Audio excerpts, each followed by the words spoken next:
भादो महीना, जिसे हिंदी पंचांग के अनुसार भाद्रपद के नाम से भी जाना जाता है, भारतीय संस्कृति और धार्मिक मान्यताओं में विशेष महत्व रखता है। यह महीना श्रावण मास के बाद आता है और लगभग अगस्त से सितंबर के बीच होता है। इस महीने के दौरान कई धार्मिक त्योहार और व्रत होते हैं, जैसे कि कृष्ण जन्माष्टमी, गणेश चतुर्थी, अनंत चतुर्दशी आदि। भादो महीने में खानपान को लेकर विशेष सतर्कता बरतनी चाहिए, क्योंकि इस समय का मौसम बदलता है, जिससे बीमारियां फैलने की संभावना अधिक होती है। इस लेख में हम भादो महीने में किन किन चीजों को खाने से बचना चाहिए, इस पर विस्तृत चर्चा करेंगे। 1. हरी पत्तेदार सब्जियां। भादो महीने में बारिश के कारण खेतों में पानी जम जाता है, जिससे हरी पत्तेदार सब्जियां जैसे पालक, मेथी, बथुआ आदि में कीटाणु और फंगस लगने की संभावना बढ़ जाती है। इस मौसम में पत्तेदार सब्जियों में बैक्टीरिया और कीटाणुओं का विकास तेजी से होता है, जो पेट से संबंधित बीमारियों जैसे दस्त, उल्टी और पेट दर्द का कारण बन सकते हैं। इसलिए भादो महीने में पत्तेदार सब्जियों का सेवन करने से बचना चाहिए। इसके बजाय अन्य प्रकार की सब्जियां जैसे लौकी, तोरई, टिंडा आदि खाना बेहतर होता है। 2. दही और अन्य डेयरी उत्पाद। भादो महीने में नमी और तापमान के कारण दूध और दही जल्दी खराब हो जाते हैं। इसके कारण बैक्टीरिया का विकास तेजी से होता है, जिससे फूड पॉइजनिंग की संभावना बढ़ जाती है। दही, जो सामान्यतः पाचन के लिए अच्छा माना जाता है, इस समय में उल्टी, दस्त और अन्य पेट से संबंधित समस्याओं का कारण बन सकता है। इसके अलावा दूध और दूध से बने अन्य उत्पादों जैसे पनीर, मलाई आदि को भी इस महीने में खाने से बचना चाहिए या बहुत ही सावधानी पूर्वक प्रयोग करना चाहिए। अगर इनका सेवन करना भी है तो ताजे और उबले हुए दूध का ही सेवन करना चाहिए। 3. मांसाहारी भोजन।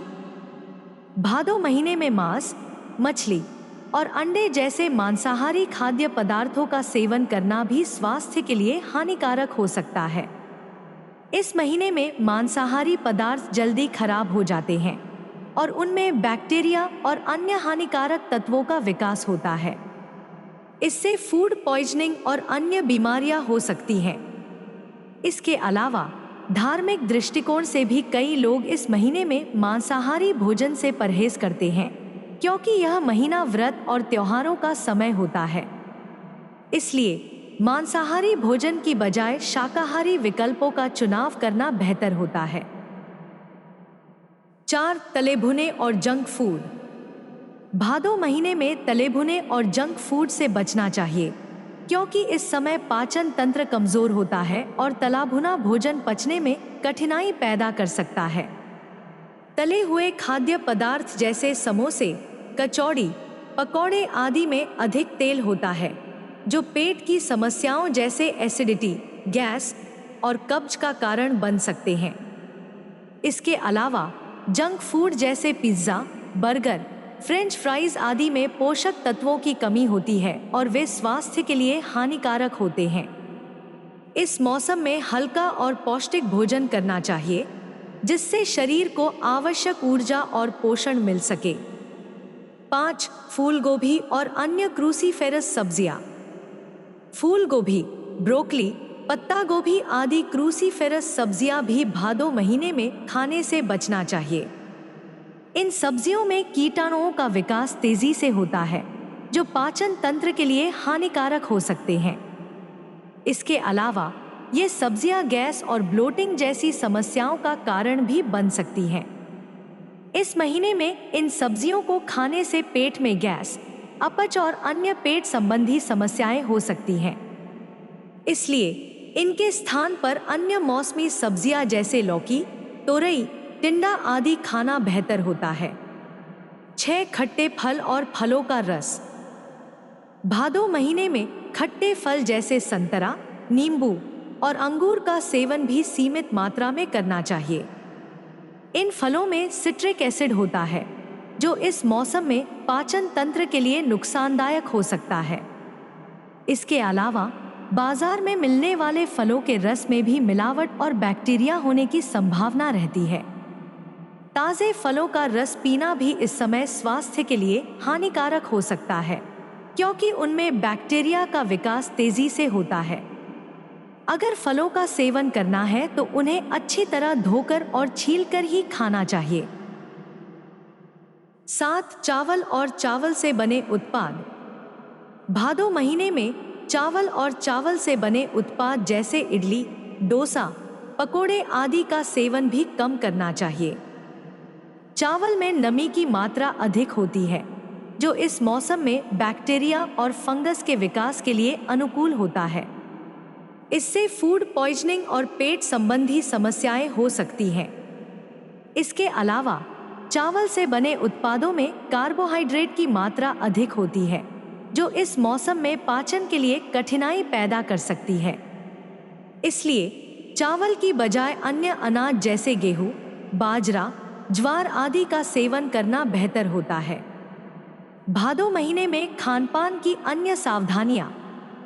भादो महीने में केवल इन 7 खाद्य पदार्थों से ही नहीं, बल्कि अन्य कई चीजों से भी सावधानी बरतनी चाहिए। इस मौसम में पानी की गुणवत्ता भी खराब हो सकती है, इसलिए हमेशा उबला हुआ या फिल्टर किया हुआ पानी ही पीना चाहिए। बाहर का खुला और स्ट्रीट फूड खाने से भी बचना चाहिए, क्योंकि उसमें धूल, मिट्टी और कीटाणु होने की संभावना अधिक होती है। इस महीने में ताजे फल और सब्जियों का सेवन करना चाहिए और उन्हें अच्छे से धोकर ही खाना चाहिए। सावधानीपूर्ण आहार योजना। भादो महीने में संतुलित और पौष्टिक आहार का सेवन करना चाहिए, जो शरीर को आवश्यक ऊर्जा और पोषक तत्व प्रदान कर सके।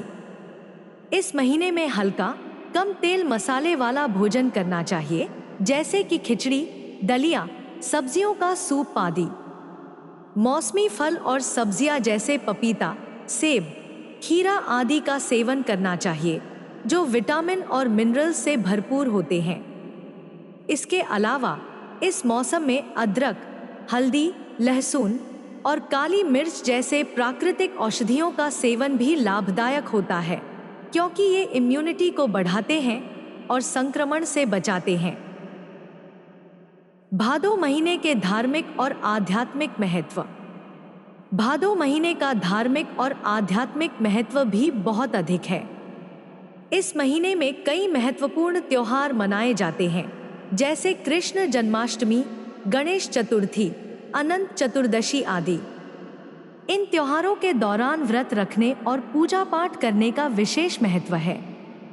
धार्मिक मान्यताओं के अनुसार इस महीने में भगवान विष्णु की पूजा का विशेष महत्व होता है। भादो महीने के दौरान धार्मिक अनुशासन और संयमित जीवन शैली अपनाने से मन और शरीर दोनों को शांति मिलती है। आयुर्वेदिक दृष्टिकोण। आयुर्वेद के अनुसार भादो महीने में वात और पित्त दोष का संतुलन बनाए रखना आवश्यक होता है।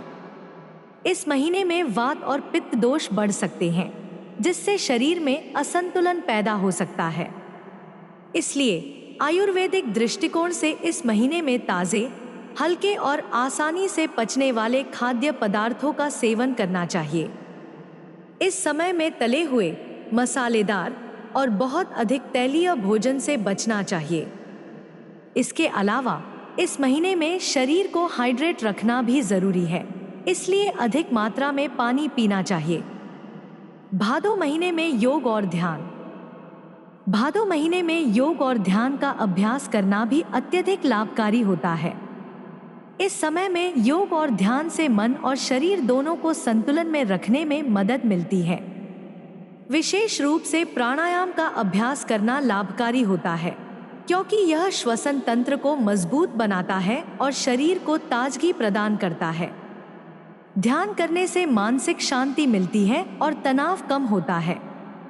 भादो महीने में रोजाना कुछ समय निकालकर योग,